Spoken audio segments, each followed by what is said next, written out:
What's up, family? This is Kyren, and we are back for another check-in.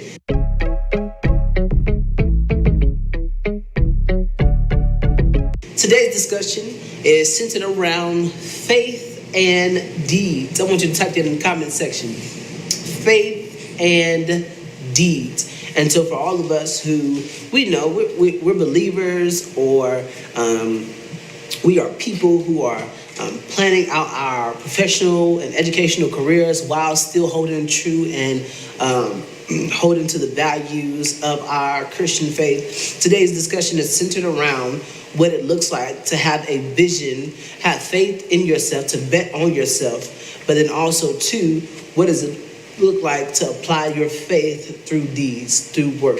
Okay, so let's look at James chapter 2, and we will read verses 14 through 17. And so in the NIV version, it reads as such: "What good is it, my brothers and sisters, if someone claims to have faith but has no deeds?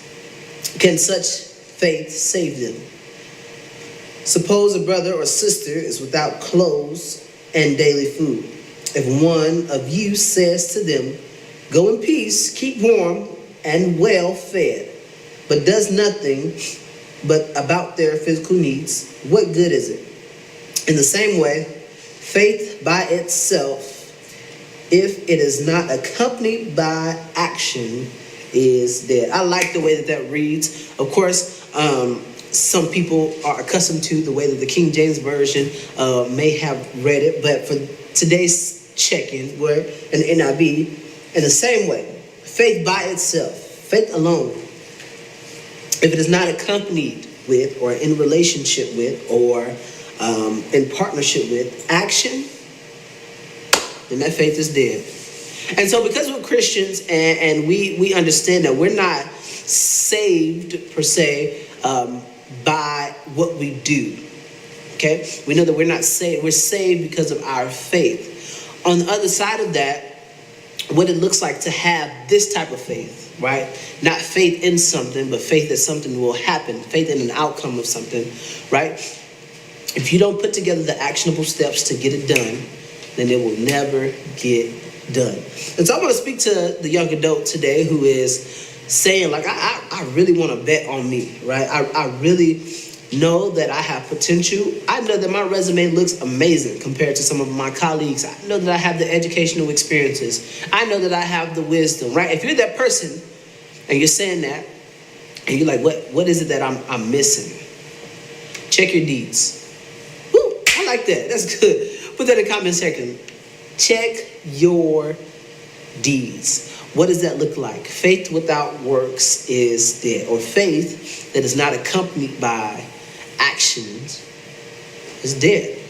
Okay, so what does that look like? Here's what you should do. Step 1, realize what your desired outcome is. Okay, conclude what desired outcome. What is the outcome that I am looking for as it relates to myself? Here's how you put that together. Some people have done a very good job in the last couple of years, right? People are starting to create vision boards, right? And people are starting to put actions in place. They're starting to visualize what it is that they want to see their life the next 3 to 5 or the next 5 to 10 years, right? So you have to put yourself in that same mindset. 3 to 5 years from now, where am I going to be? Where do I want this to look like? So you have to imagine, but before you can imagine, you have to seek God. And I go back to that all the time. What does it look like for me to walk in purpose? You never really know what your purpose is until you have sought the Lord, right? Sought him to see what it is that he has burdened you with. What is it that you have been passionate to do? What fire has been lit on you? Because that will correlate to how you really can have faith in yourself. It will benefit you none to say that you're betting on yourself when you really don't know who you are, right? So you really have to define what it is or who you are, and correlate that to the vision that you have, vision and goals that you have for yourself the next 3 to 5 or the next 5 to 10 years, right? So if you built that relationship with God, you've done what you needed to do, and you found out who you were as an individual with certain gifts, talents, and abilities, certain levels of anointing and gifted in certain areas, right? And again, you found it, you figured out what it was that you want to accomplish in the next couple of years, right? Map it out for yourself. Here is where I want to be. In the next 3 to 5 years, I want to be A, B, C, and D. In the next 3 to 5 years, I want to do 1, 2, and 3. In the next 3 to 5 or 5 to 10, however long, whatever it is that your time frame. And because faith without works is dead, right? If we never visualize and see it, right? If we never visualize and see it, then we'll never know what it is that we're working towards. It's like walking into a room and it's dark. Right? You don't know what you're bumping into. You don't know what obstacle may be in your way. You don't know what it is that may be on the floor that you might trip over. And so all you're doing by visualizing it and putting out that vision and creating that action steps and that plan is you have turned the light on for whatever it is your plan was. Because the reality of it is we are in the dark until we visualize it. Right? We're in the dark. When we go on our interviews and we're like, hey, hire me, bro. Like, give me a job. I need it. Or when we walk into rooms and we want to sit on boards and we want to be on committees and we want to do certain things, right? If we don't have nothing to back us up, right? And that, because it might be that we're walking into rooms or trying to walk into rooms that never was meant for us. And so because we haven't sought the Lord, visualized that, then we're trying to put ourselves in positions and in certain rooms that was never meant for us to be in. So again, I say visualize that. Map it out for yourself. What does it look like? Where do you imagine? Close your eyes for 5 or 10 minutes, right? And think about what it is that you really enjoy, right? If I close my eyes right now, and I think about what it is that I want my journey to look like, it'll probably look like me pastoring, right? As a senior pastor, I wouldn't even say probably, it would look like, in my head, me pastoring. So I probably would envision me standing behind the podium preaching a message or leading a Bible study or something like that, or leading a leadership meeting or whatnot.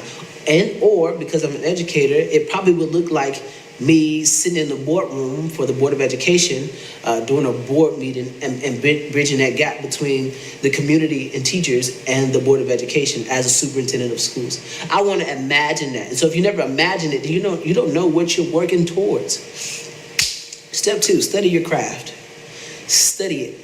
Study to show thyself approved, right? And so you envisioned it, you've imagined it, and then you studied it. And the reason that you study it is so that you can actually know what it is that you're getting yourself into, right? And so if you have a desired outcome, again, right, whatever that is, you need to study and see what it has taken, what other people have done to get into the similar positions or same positions that you wish to be in, right? And it doesn't have to necessarily be job related. It could be, hey, I want an 800 credit score.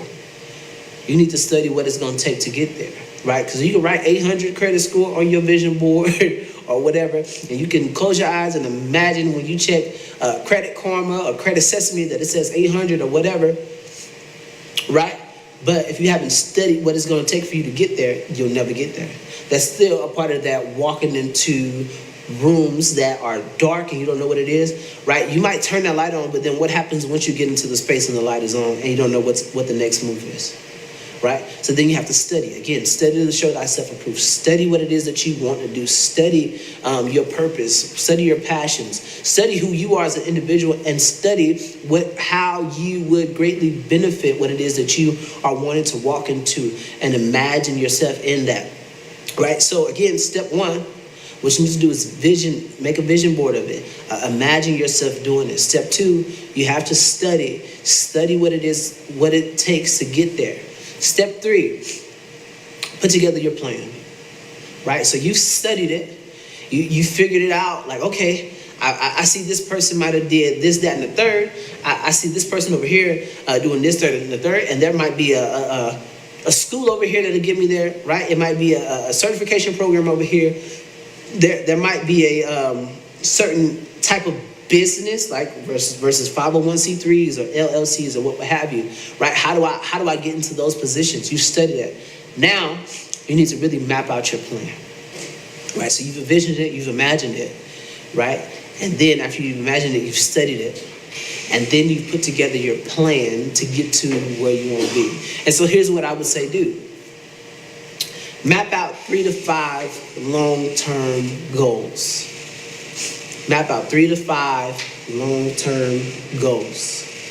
And mapping out those 3 to 5 long-term goals, you set yourself up to reach for a particular thing, right? So even though you've already put that vision board together, putting together 3 to 5 long-term goals would allow you to take the step-by-step process. And the reason I say 3 to 5 is because you could accomplish something at year 3, you could accomplish something at year 4, you could accomplish something at year 5, right? And then those can be building blocks for what it is that you want to do.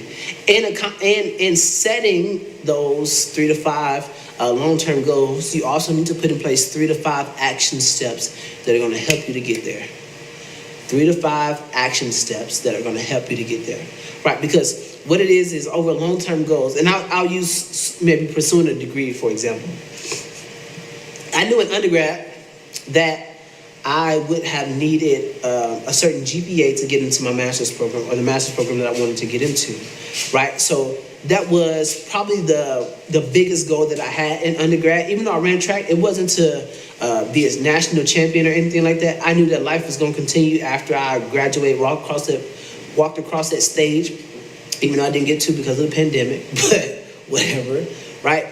I knew that my goal was to get into a master's program. And so part of that is I needed to make sure that through undergrad, I had at least a 3.0 GPA, that I had certain work experiences that I needed, and then there were other requirements. So I needed to kind of shake hands and kiss babies a little bit, intern up under certain people, and rub shoulders with people. So in that, my action steps were, hey bro, I'm going to buckle down and study real hard, and over the next couple of years, I'm going to make sure goal 1, right, make sure that I have a cumulative 3.0 GPA each semester. Now, to some people, college undergrad at least, might have been a cakewalk. For me, it was actually kind of hard, right? And the reason that it was hard, and this might help somebody, right, as you look at what it is your next steps in life was. I walked into undergrad, similar to like I said earlier, like I was walking into a room with the lights off. Right, I was walking into a room and I didn't even know where the light switch was, okay? I just knew I was supposed to be here. I knew I had stuff that I wanted to do. I knew that I had stuff on the other side of undergrad that I wanted to accomplish, and I knew I wanted to make a certain amount of money and do this, that, and the third. I was very ill-equipped to walk into the school that I went to for my undergraduate degree. With that, right, and I'm looking long-term here, I knew that each semester, those GPAs, those current GPAs would come together at the end of my 4 years there and, be a cumulative GPA of what my undergrad degree or undergrad process had looked like. So every semester, it was like, we can't afford to drop the ball, right? And so I was grinding hard those 4 years of undergrad to make sure that I at least had a 3.0 GPA. And it was a reality check for me because I had a 4.2 GPA in high school. And so I wasn't understanding how it is I had got to college, and college became so hard. But we'll talk about that when we come back from this commercial break. For a complete list of all the meetings and activities at St. James, look no further than your email box. The St. James e-News is updated each Thursday afternoon. We're doing something new and exciting here at St. James. I get asked a lot of questions about the Bible, about faith, about church history, and so much more. So we're going to take time each week where I answer some of the questions that I'm asked the most.